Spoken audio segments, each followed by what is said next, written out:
Good evening. Welcome to the second session of day 5.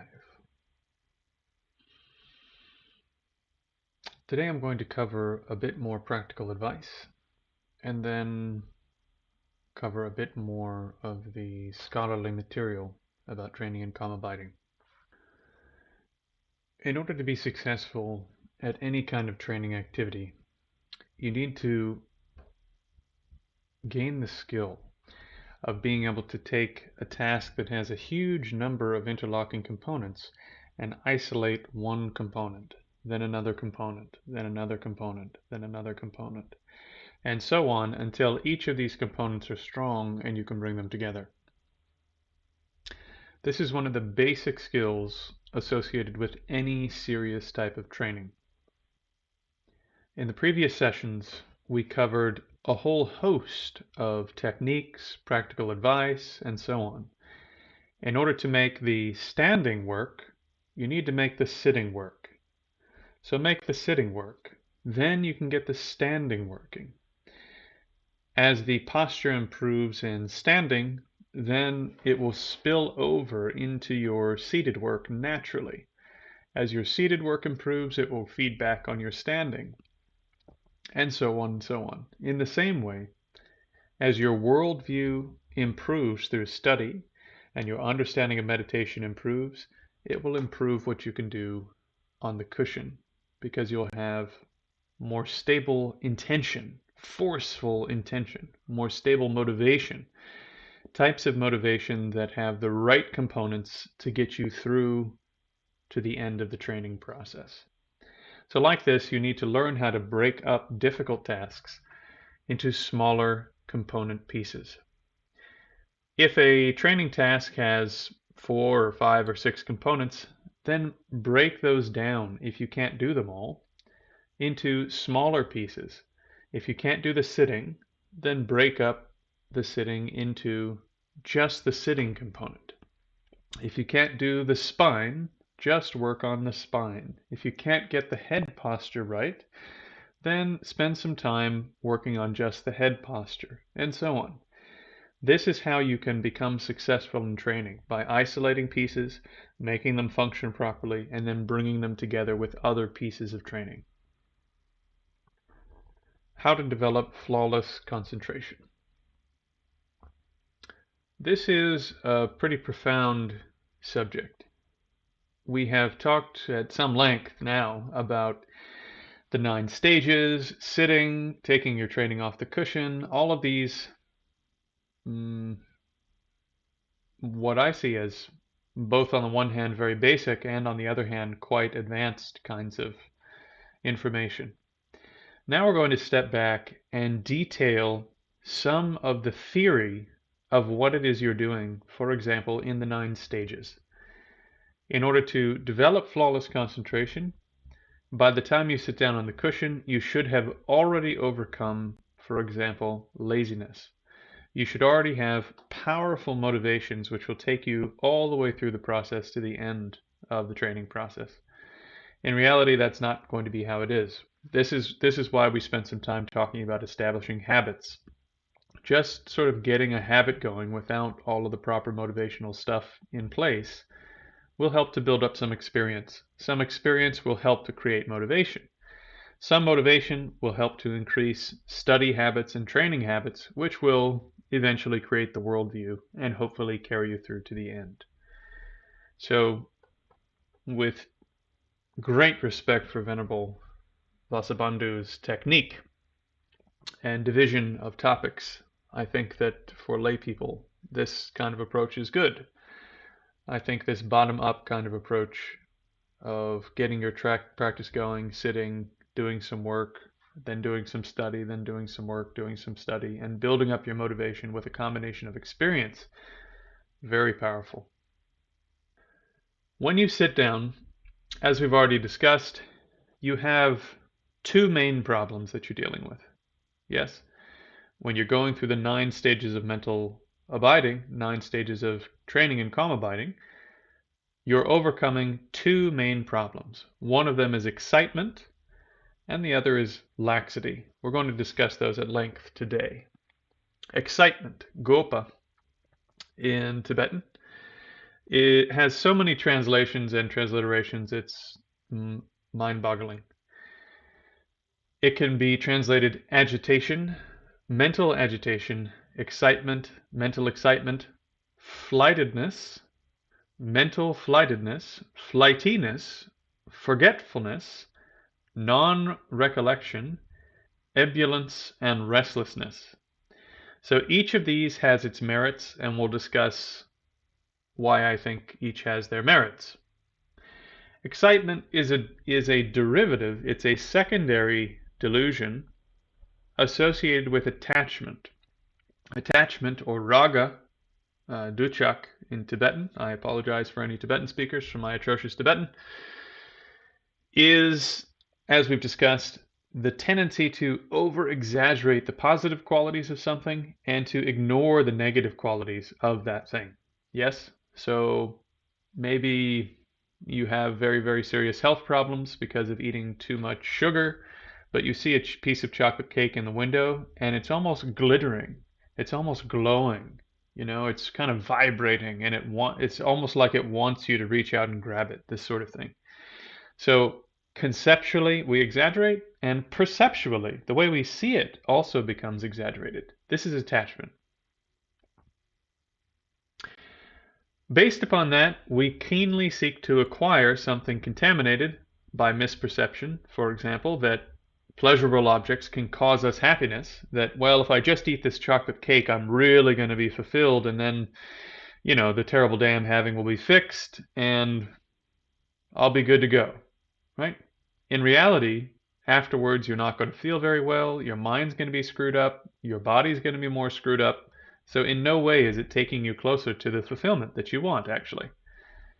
It's giving you temporary relief from the attachment that you have to that thing, which is actually just the cycle of addiction, right? This is the cycle of being addicted to like a hard drug.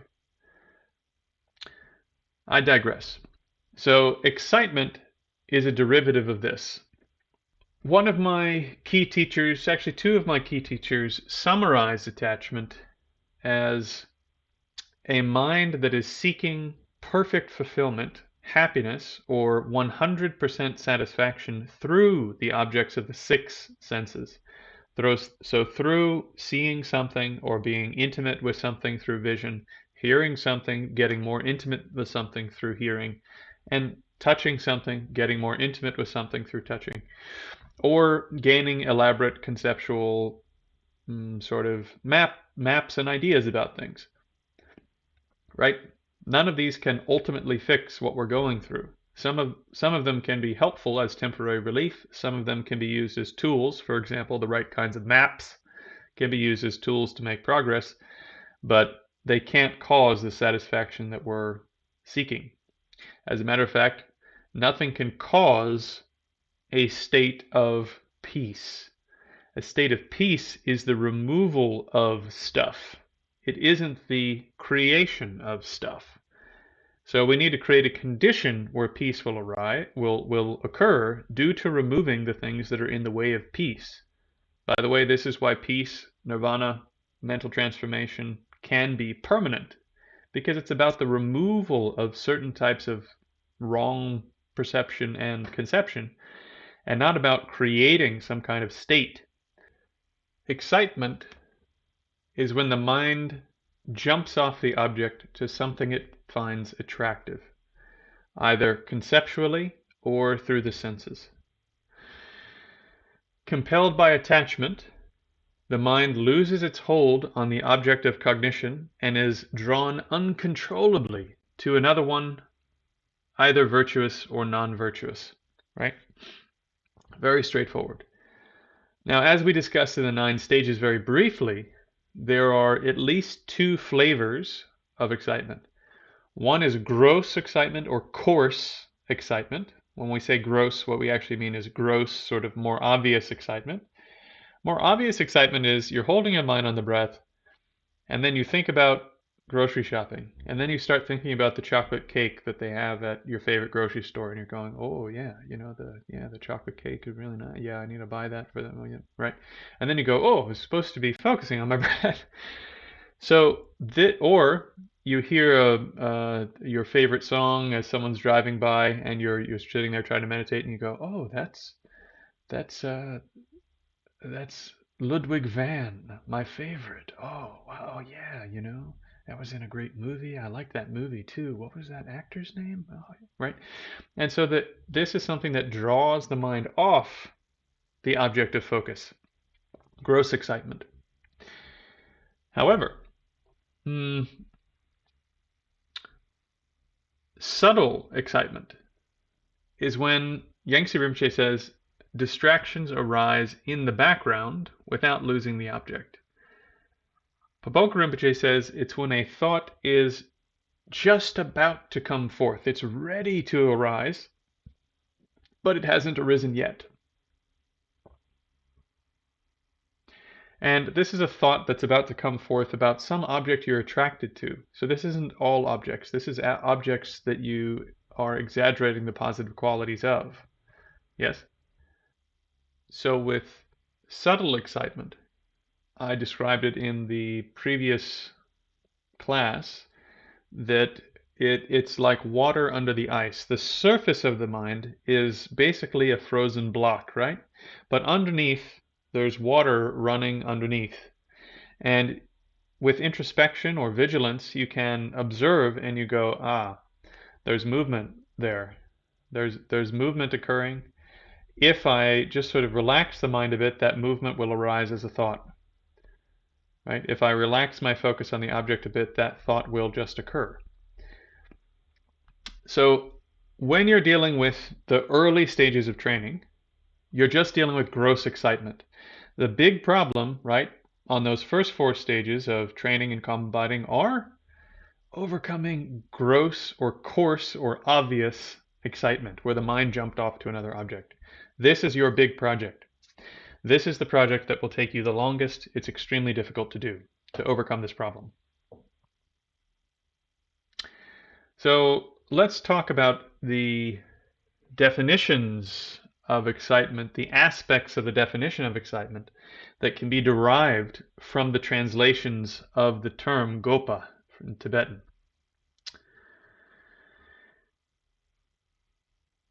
So agitation and mental agitation are transliterations, and they're emphasizing that the mind is eager, it's eager to jump off the object.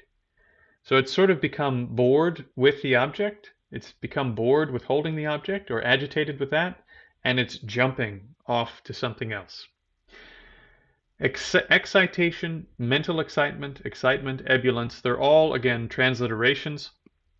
And they're emphasizing that this mind is a derivative of attachment, right? The mind has become excited by something, and it jumps over to this thing that it's excited by.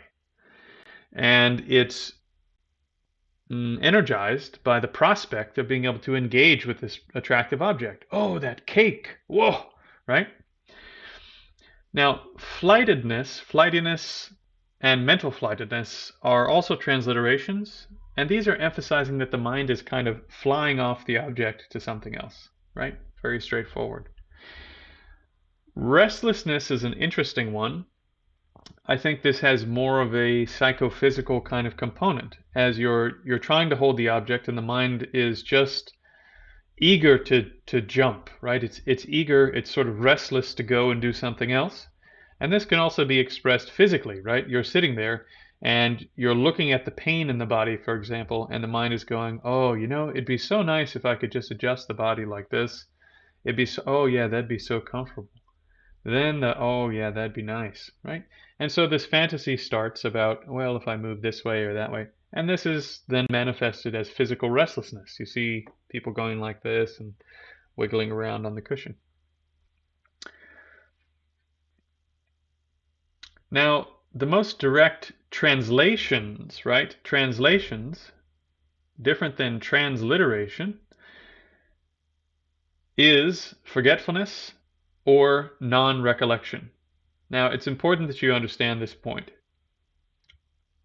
What is the opposite mental factor from excitement? The opposite mental factor from forgetfulness It's remembrance, it's recollection, it's mindfulness, right? So there are two mental factors here that are fighting against each other. One is excitement, which is trying to jump off the object, and it's trying to jump mainly because it forgot what it intended to do. The intention was, I'm going to hold my mind here no matter what happens. I'm not going to wiggle around, I'm not going to do anything, I'm just going to sit here like this, put my mind here, boom. But you forgot. You forgot what you meant to do. You forgot what you intended to do. And so the mind jumps. You didn't recall the instructions. I was supposed to sit here and do such X, Y, and Z. And instead, the mind ran away and did something else. Yeah? So this is a direct translation. Forgetting, not recollecting, right? And that is the opposite mental factor for mindfulness, remembrance, non-forgetfulness, yeah? Which does what? Actively holds the mind on what you intended to do. Important point. The main thing you're building up in the first 3 stages, and what you need in order to accomplish the 4th stage, is recollection, mindfulness. This mental factor that stays with what you intended to do. Now, this is also an important point for those of you who are doing things like just sitting, because now you can start to understand how just sitting relates to a practice like training on the breath.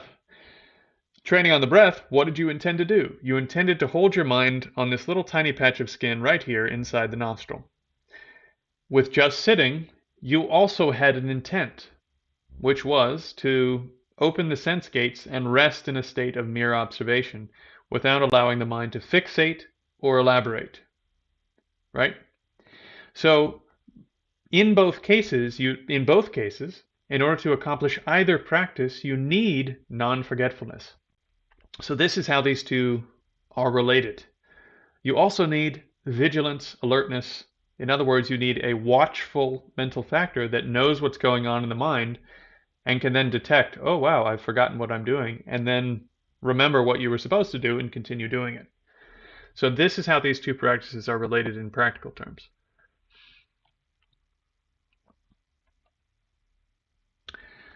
Next, when you hit stage 4, when the mind is absolutely stable on the selected object, then a new problem emerges, which in Tibetan, I'm not even going to try to pronounce it. Actually, I'll go ahead. Bying, right? This term in Tibetan actually means to sink down, to be swallowed up, to be immersed in, to lose consciousness, or even to faint. Now, I was unable to find a Pali or Sanskrit equivalent. If someone else can, that's wonderful, but if not, I think this may be a Tibetan refinement of Indian meditative literature. On the other hand, the 9 stages are located in the Bhavanakrama, and I believe Laxity is also in Vasubandhu's list of 5 obstructions to meditation, so I'm probably wrong about this. So laxity, Bying Ba, is excessive internalization or distracting inwardly rather than outwardly. It can be called mental sinking, cognitive darkness, or mental sluggishness. And I kind of like sluggishness. I kind of like dullness from an experiential perspective. Because what this is like is, it's almost like looking through a dirty window. So you're trying to see the object in meditation, and it's like you're looking through a car window that has tinting on it, and it's just dull. And it's kind of dirty also, so it's kind of hazy. So the first type of laxity is this objective lack of clarity. The object doesn't appear clearly. But remember, the object is being cognized by your mind, right? The breath is being known by your mind. So it's not that the breath is unclear, the breath is perfectly clear. The problem is that the mind has become sort of dull. because the mind has generated a great level of stability relative to what it normally does, and it sort of sinks into that stability and becomes a bit sluggish, a bit dull, a bit dim-witted. And so you have to refresh the mind, and as you refresh the mind and make it bright, then the object appears clearly. We actually have this experience sometimes when we're doing things like driving, when we're tired, or doing anything tired, really, where you're looking at something, you're reading a book, for example, and you get to the end of a paragraph and realize that you read all the words and you weren't distracted, but it just went through like this gray filter and you have no clue what is going on. Right? And then you go, okay, I need to stand up, I need to stretch, I need to get the mind awake, and then you read it again and it's fine. Yes? So the opposite of this is lucidity or cognitive freshness, making the mind bright, making the mind lucid.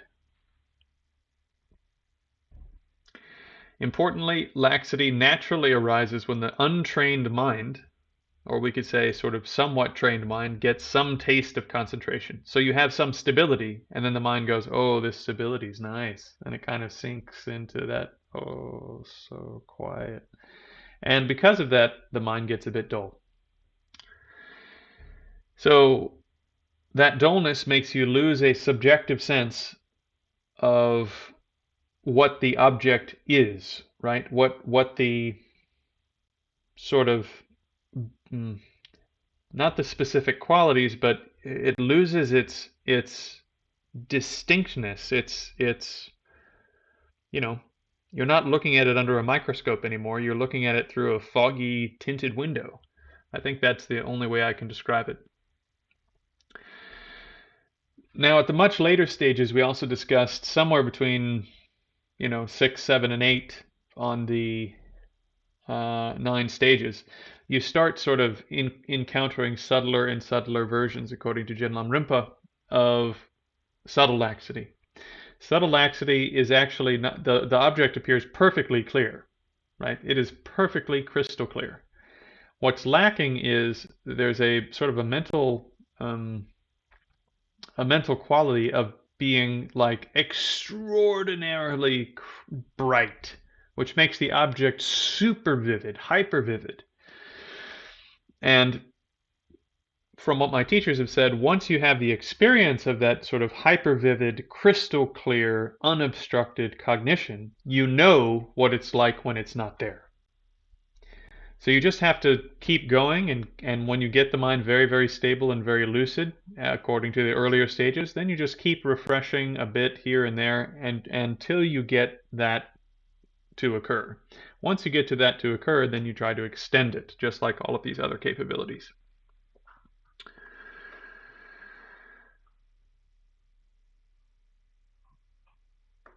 So tomorrow morning we will cover, I think, recollection and then vigilance, which are the solutions to these problems that we just described. Okay, let's do our 5 minutes.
May the precious Bodhi mind not yet born arise and grow. May that arisen not decline but increase more and more.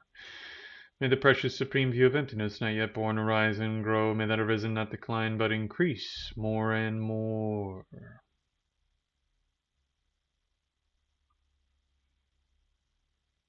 See you tomorrow morning.